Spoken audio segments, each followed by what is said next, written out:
एक गांव में एक किसान अपनी पत्नी और एक बेटी के साथ रहता था। वह किसान पूरा दिन खेत में मेहनत करके अपने परिवार का गुजारा चला रहा था। फिर एक दिन किसान की तबीयत बहुत बिगड़ जाती है। तब किसान की पत्नी गांव के वैद्य को बुला कर लाती है। वैद्य किसान की नब्ज देखते हैं, लेकिन उन्हें कुछ समझ नहीं आता कि मोहन को क्या बीमारी हुई है। इसी तरह दिन बीतते जाते हैं और मोहन की तबीयत लगातार बिगड़ती जाती है और वह दिन ब दिन कमजोर होता जाता है। वह इतना कमजोर हो जाता है कि अब उसे बिस्तर से उठने में भी बहुत मेहनत करनी पड़ती। उसकी यह हालत देखकर उसकी पत्नी और बेटी बहुत उदास हो जाते हैं। फिर एक दिन किसान की बेटी मीरा अपने घर से निकलकर गांव के स्कूल में पढ़ाने जा रही होती है। तभी कुछ मनचले उसे छेड़ने लगते हैं।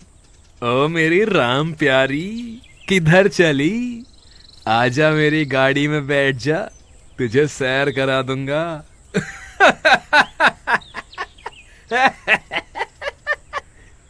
मीरा उन्हें कुछ नहीं कहती और जैसे तैसे स्कूल पहुंच जाती है।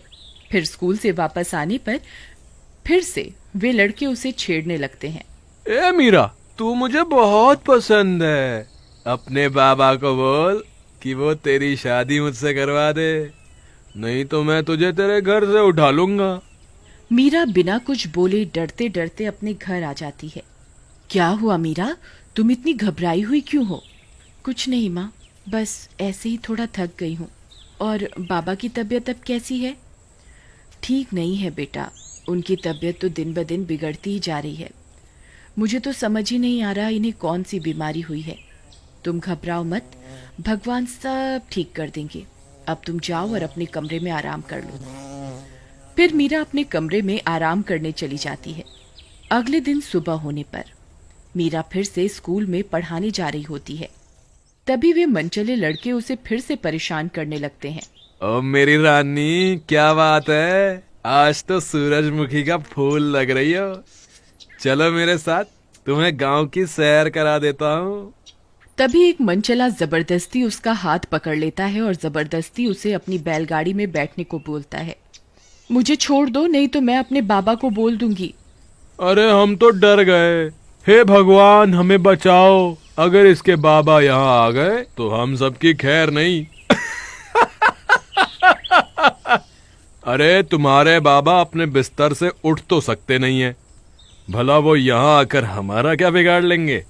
फिर मीरा जैसे तैसे अपना हाथ छुड़ाकर वहां से भाग जाती है और भागते भागते अपने घर आ जाती है। अरे बेटा, क्या हुआ? तुम स्कूल नहीं गई? नहीं माँ, मैं कल से स्कूल पढ़ाने नहीं जाऊंगी। क्या हुआ बेटा, तुम ऐसे क्यों कह रही हो? माँ, रास्ते में कुछ गुंडे मुझे रोज छेड़ते हैं, मुझे रोज परेशान करते हैं। बोलते हैं अगर मैंने उससे शादी नहीं की तो वो मुझे उठा कर ले जाएगा। हे भगवान, ये कैसी परीक्षा ले रहा है तू? मुझे इतना लाचार क्यों बना दिया कि मैं अपनी बेटी की रक्षा भी नहीं कर पा रहा हूँ। तुम घबराओ नहीं बेटी, हम अभी चलकर पुलिस स्टेशन में उनकी शिकायत दर्ज करवाते हैं। कोई फायदा नहीं माँ, वे लोग बहुत रसूख वाले हैं, पुलिस उनका कुछ नहीं बिगाड़ सकती। फिर वे सब बहुत उदास हो जाते हैं, उन्हें कुछ समझ नहीं आता कि क्या करें। फिर रात होने पर मोहन जैसे तैसे अपने बिस्तर से उठता है और घर से बाहर निकल जाता है। बाहर उसे कुछ लोग मिलते हैं, वे बहुत घबराए हुए होते हैं। अरे भाई, क्या हुआ? तुम इतने घबराए हुए क्यों हो? अरे भैया मोहन, क्या बताएं, हम जंगल के रास्ते से आ रहे थे, तभी उस पुरानी गुफा के पिशाच ने हम पर हमला कर दिया। हम दोनों किसी तरह वहां से अपनी जान बचा कर आए हैं। रात बहुत हो गई है, आप भी अपने घर के अंदर चले जाइए, कहीं वो पिशाच हमारा पीछा करते करते यहाँ ना पहुंच जाए। इतना बोलकर वे दोनों वहां से चले जाते हैं।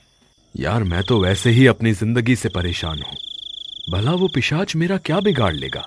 हे भगवान, कल सुबह वो लड़के फिर मीरा को परेशान करेंगे। मुझे कोई तो रास्ता दिखाओ जिससे मैं अपनी बेटी की रक्षा कर सकूं। गांव वाले बोलते हैं कि ये पिशाच बहुत शक्तिशाली है, क्यों ना इसी के पास जाकर मदद मांगी जाए। वैसे भी मेरी जिंदगी के कुछ ही दिन शेष बचे हैं, अगर उसने मेरी जान ले भी ली तो क्या फर्क पड़ेगा? इतना सोचकर वह जंगल में उस पिशाच की तलाश में निकल पड़ता है। बहुत देर इधर उधर ढूंढने पर उसे वह पुरानी गुफा दिखाई देती है। लगता है यही उस पिशाच की गुफा है। फिर वह उस गुफा के अंदर चला जाता है। हे पिशाच, तुम कहाँ हो? मैं तुम्हारी ही तलाश में यहाँ आया हूँ। तभी वहां से बहुत डरावनी डरावनी आवाजें आने लगती हैं। कौन है जो मेरी तलाश में यहाँ आया है? आज तक किसी की हिम्मत नहीं हुई इस गुफा के अंदर आने की, और एक तुम हो कि मेरी तलाश करते करते यहाँ चले आए। तुम बहुत हिम्मत वाले लगते हो। हे पिशाच, मैं अपनी बेटी की रक्षा करना चाहता हूँ, लेकिन बीमारी की वजह से मैं इतना कमजोर हो गया हूँ कि अपनी बेटी की रक्षा भी नहीं कर पा रहा हूँ। मुझे लगता है मैं तुम्हारी मदद कर सकता हूँ, और तुम मेरी मदद कर सकते हो।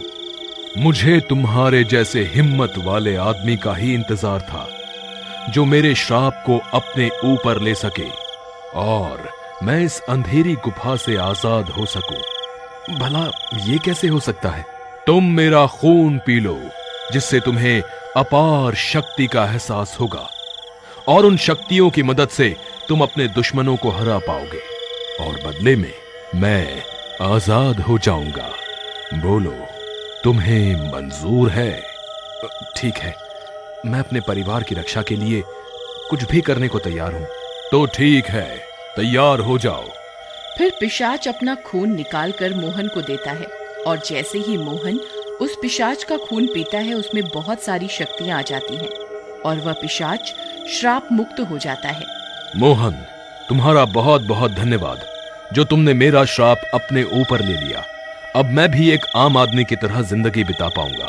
अब मुझे जाने की आज्ञा दो, लेकिन याद रहे, तुम अब एक पिशाच हो। अगर तुम दिन की रोशनी में बाहर गए तो जलकर राख हो जाओगे। ठीक है, मुझे पता है अब मेरी जिंदगी का क्या मकसद है। इतना बोलकर वह पिशाच वहां से चला जाता है। फिर अगले दिन सुबह होने पर मीरा और उसकी माँ अपने पति को घर में ना पाकर बहुत परेशान हो जाते हैं। माँ, बाबा कहाँ चले गए? पता नहीं बेटा, वह तो खुद अपने बिस्तर से उठ भी नहीं सकते, पता नहीं कहाँ चले गए। फिर वे दोनों अपने बाबा को ढूंढने लगते हैं। तभी उनका सामना उन मंचलों से हो जाता है। आओ मेरी रानी, आज तुम दोनों को ही सैर करा देते हैं। आ जाओ, मेरी बैलगाड़ी में बैठ जाओ। माँ, ये वही लड़के हैं जिनके बारे में मैंने आपको बताया था। वहीं दूसरी तरफ मोहन पिशाच बन चुका होता है और अपनी शक्तियों की मदद से वह सब देख रहा होता है कि किस तरह वे गुंडे उसकी बेटी और पत्नी को सता रहे होते हैं। हे भगवान, मुझे इतनी शक्तियां देने का क्या फायदा अगर मैं इनका इस्तेमाल ही नहीं कर सकता।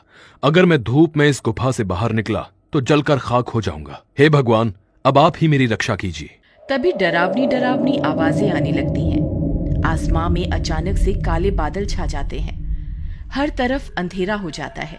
अरे बाप रे, ये कैसी आवाजें हैं? ये अचानक से इतना अंधेरा कैसे हो गया? तेरा लाख लाख शुक्र है भगवान, तेरी शक्तियां अपरंपार हैं। फिर वह पिशाच उस गुफा से निकलता है और वहां पहुंच जाता है। अरे मर गए रे, ये क्या चीज है? अरे भाई, मुझे तो लगता है ये वही पुरानी गुफा का पिशाच है। भागो रे भागो, अपनी जान बचाकर भागो। फिर वे लड़के वहां से भागने लगते हैं। अरे भागते कहाँ हो बदमाशो, तुमने बहुत मासूम लड़कियों को सताया है, अब तुम्हारा अंत आ गया है। अरे मर गए रे, हमें माफ कर दो, हम कभी कभी भी किसी लड़की को नहीं सताएंगे। हे पिशाच जी, हमें माफ कर दो, आज से हमारी लड़की को अपनी बहन समझेंगे। फिर पिशाच उन लड़कों को उनकी गलती की सजा देता है और वापस अपनी पत्नी और बेटी के पास जाता है। मीरा और उसकी माँ उसे देखकर बहुत डर जाते हैं। डरो नहीं मीरा। हाँ मीरा, मैं तुम्हारा बाबा ही हूँ। बेटा, अपने परिवार की रक्षा करने के लिए मुझे ये कदम उठाना पड़ा। अब कभी भी ये लड़के तुम्हें तंग नहीं करेंगे। मैंने अपना फर्ज पूरा कर दिया है, अब मैं शांति से मर सकूंगा। हे भगवान, मेरा काम पूरा हो गया है, आपका बहुत बहुत धन्यवाद। तभी आसमां से काले बादल छटने लगते हैं और सूरज निकल आता है। अलविदा मेरी बेटी, अपना ख्याल रखना और जिंदगी में जरूर कुछ बन के दिखाना। फिर सूरज की गर्मी से वह पिशाच जलने लगता है और खाक में बदल जाता है। और इस तरह एक बाप अपनी जान देकर अपना फर्ज निभाता है।